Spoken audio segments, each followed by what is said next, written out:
Here I have VIVO Y72, and today I'm going to show you how to customize quick action feature on this device. So to do this, firstly you have to open settings, then go to the shortcuts and accessibility, quick action.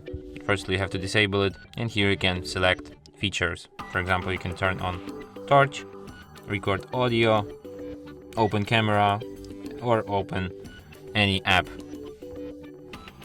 For example, compass.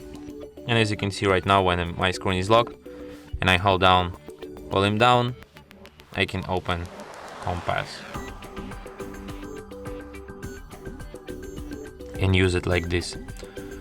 And the same way I can set a torch, for example, and by holding down I can enable it. And that's it. Thanks for watching.